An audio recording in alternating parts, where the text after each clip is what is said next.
नमः संस्कृताय बच्चों, स्वागत है आप सबका। आज के पाठ में हम तत्पुरुष समास के विषय में पढ़ेंगे। इसके पहले हमने अव्ययी भाव समास के बारे में पढ़ा था। आज हम व्याकरण विधि के आधार पर तत्पुरुष समास के बारे में पढ़ेंगे, जो कि हमारे कक्षा 10वीं के पाठ्यक्रम के लिए बहुत ही उपयोगी है। तो आइए पाठ को प्रारंभ करते हैं। तत्पुरुष समास पहले जान लेते हैं किसे कहते हैं। तो जिस समास में उत्तर पद का अर्थ प्रधान होता है, उत्तर पद मतलब बाद वाला पद, जिस समास में बाद वाले पद का अर्थ प्रधान होता है उसे तत्पुरुष समास कहते हैं। मतलब जो बाद वाला पद है, समास में हमेशा दो या दो से ज़्यादा पद होते हैं, तो जो बाद वाला पद जिस उसमें अर्थ उसका मुख्य होता है, प्रधान होता है, उसे हम तत्पुरुष समास कहते हैं। इसके दोनों पदों में अलग अलग विभक्तियाँ होती हैं। सामान्यतः इसके दोनों पदों में अलग अलग विभक्तियाँ होती हैं। कहीं कहीं पर दोनों पदों में समान विभक्ति भी होती है। दोनों पदों में कहीं कहीं समान विभक्ति भी होती है। तो ऐसी स्थिति में पूर्व पद की विभक्ति का लोप करके समस्त पद बनाया जाता है। मतलब पहले वाले पद की विभक्ति का लोप करके समस्त पद बनाया जाता है, मतलब सामासिक पद बनाया जाता है, समास की जाती है। और इसमें इसकी मुख्य बात क्या है कि इसमें द्वितीया से सप्तमी तक की विभक्ति का लोप करके समस्त पद बनाया जाता है।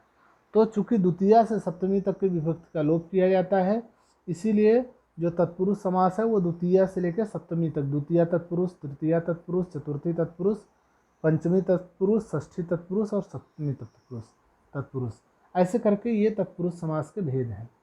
ठीक है ना। तो इसमें ध्यान देने योग्य बात यह है कि जहाँ पे भी द्वितीया विभक्ति रहेगी वहाँ पे द्वितीय तत्पुरुष रहेगा, जहाँ पे तृतीया विभक्ति रहेगी वहाँ पे तृतीया तत्पुरुष रहेगा, जहाँ पे चतुर्थी विभक्ति रहेगी वहाँ पे चतुर्थी तत्पुरुष रहेगी। इसी तरह से पंचमी विभक्ति के होने पर पंचमी तत्पुरुष और षष्ठी विभक्ति के होने पर षष्ठी तत्पुरुष समास, इसी तरह से सप्तमी विभक्ति के होने पर सप्तमी तत्पुरुष समास। इस तरह करके ये समास के भेद हैं, तत्पुरुष समास के भेद हैं। अब आइए हम देखते हैं, जैसे गंगा जलम आनय है, गंगा जलम आनय। अब यहाँ पे जो आनय क्रियापद है उसके साथ जलम का ही साक्षात संबंध है। ठीक है ना। जल को ला रहा है, जलम आनय, गंगा जलम, जल की प्रधानता है यहाँ पे। ठीक है ना।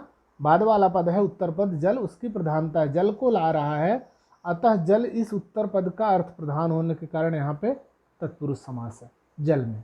ठीक है ना। जल को ला रहा है, ठीक है ना, जल यहाँ पे महत्वपूर्ण है।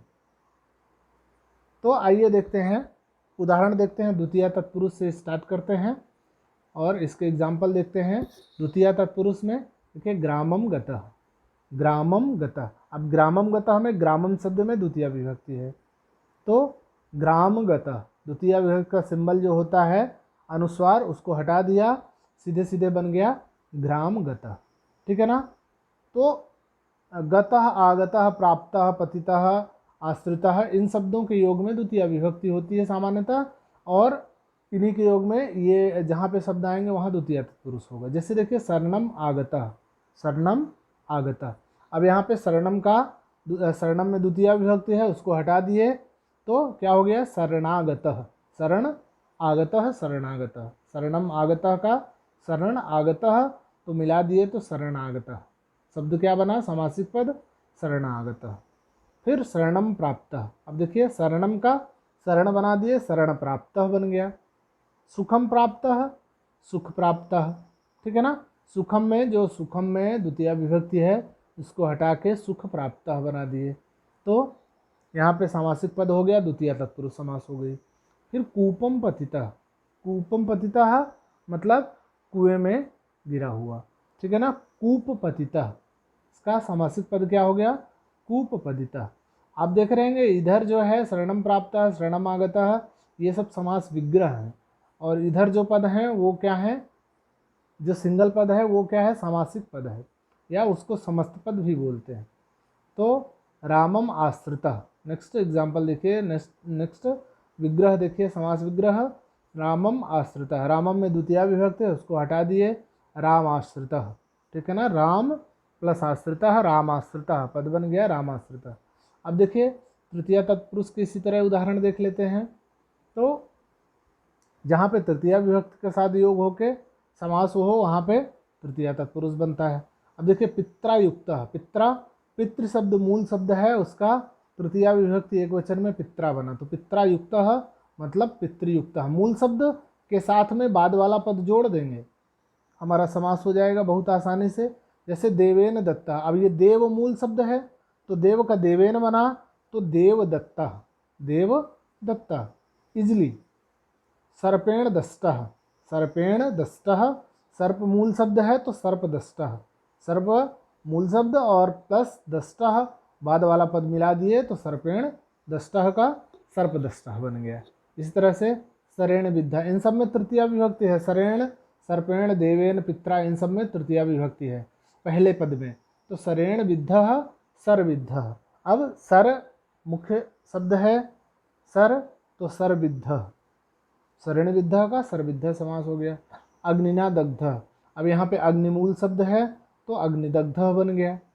इसी तरह से धनेन हीनः, तृतीया विभक्ति है धनेन में तो धनहीनः, धनम मूल शब्द है धनहीनः बन गया।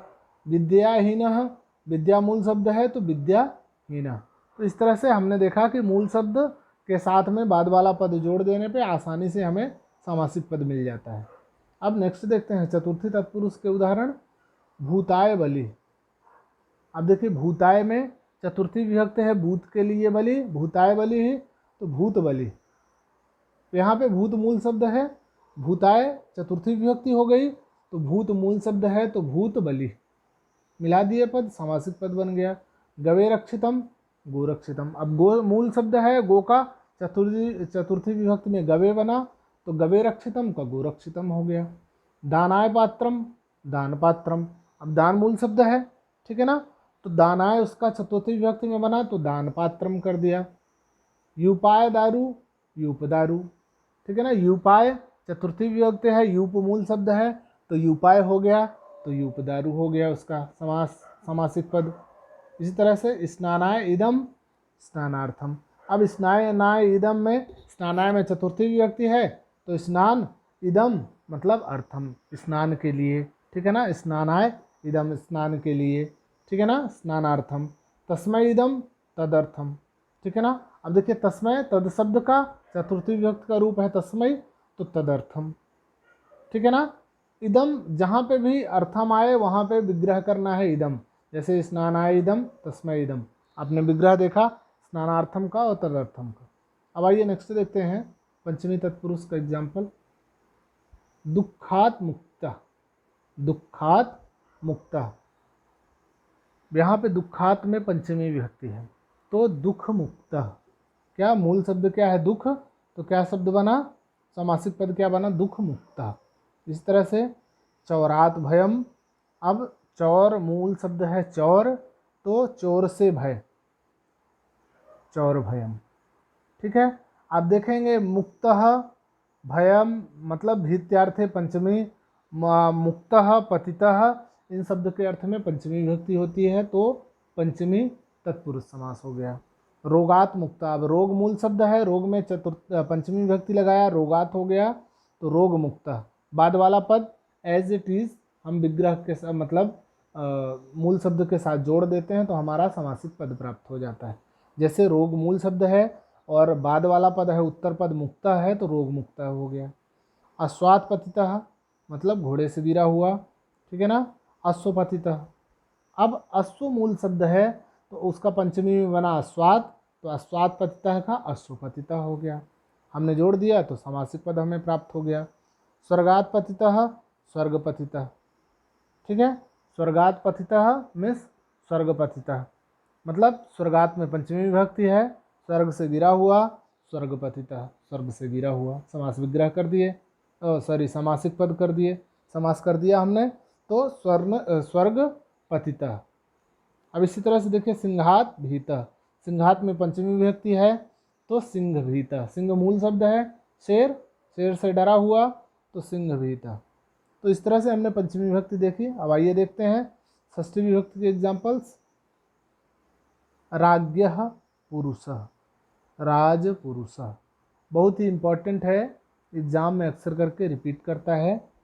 तो राज्ञः पुरुषः, यहाँ राज्ञः में षष्ठी विभक्ति है तो राजपुरुषः, ठीक है ना। हिमस्य आलयः, हिम आलय, ठीक है ना, हिमालय, हिमस्य आलय, हिम मूल शब्द है, आलय जुड़ गया तो हिमालय। इस तरह से देवानाम पति ही देवोपति, देवानाम षष्ठी विभक्ति है, बहुवचन है, ठीक है ना, तो देवानाम षष्ठी विभक्ति बहुवचन, देवानाम पति मतलब देवोपति, मूल शब्द देव है तो देवोपति है। नराणाम पति, यहाँ पे भी नर शब्द का षष्ठी विभक्ति का बहुवचन रूप है तो नराणाम पति ही तो नरपति है। इसी तरह से देवस्य पूजा, षष्ठी विभक्ति एक वचन है, देव मूल शब्द है तो देव पूजा, ठीक है ना। दूसरा वाला पद जो उत्तर पद है उसको हम से उसी तरह से एज इट इज़ वहाँ पे उतार देते हैं, और पूर्व पद का जो मूल शब्द है उसको उतार देते हैं तो हमारा समासिक पद मिल जाता है। इस तरह से सुखस्य भोगः, सुख भोगा, अब सुखस्य में षष्ठी विभक्ति है, मूल शब्द है सुख तो सुख भोगा हो गया। अब आइए देखते हैं सप्तमी तत्पुरुष के एग्जाम्पल। युद्धे निपुण मतलब युद्ध में निपुण। अब यहाँ पे देखिए युद्धे में सप्तमी विभक्ति है बालके, उसी तरह से युद्धे तो युद्ध निपुण, युद्ध मूल शब्द है, निपुण उसके साथ जुड़ गया तो युद्ध निपुण। वाचि पटु, वाची वाक शब्द के, वाणी शब्द के सप्तमी विभक्ति एक वचन का रूप है तो वाच मतलब बोलने में कुशलता, ठीक है ना, वाक पटु, इसका सामासिक पद क्या हो गया, वाक पटु। इस तरह से कार्य कुशलः, कार्य कुशलः सप्तमी विभक्ति एक वचन, कार्य में कुशल तो कार्य कुशलः, ठीक है ना, कार्य मूल शब्द है, साथ में कुशला मिला दिए कार्य कुशला। शास्त्रे प्रवीण, शास्त्र में प्रवीण, ठीक है ना, तो शास्त्र में सप्तमी विभक्ति एक वचन है तो शास्त्र प्रवीण, शास्त्र मूल शब्द है, साथ में प्रवीण जुड़ गया तो शास्त्र प्रवीण।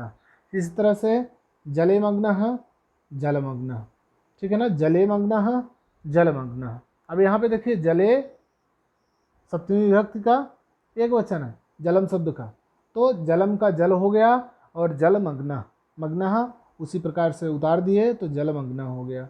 फिर सभायाम पंडितः, सभायाम में सप्तमी विभक्ति है मतलब सभा में पंडित, ठीक है ना, तो सभा पंडितः, सभा मूल शब्द है उसके साथ में पंडितः जुड़ा हुआ है तो उत्तर पद जोड़ दिया तो सभा पंडितः। तो इस तरह से हमने तत्पुरुष समास के उदाहरण पढ़े और तत्पुरुष समास के बारे में जाना। धन्यवाद।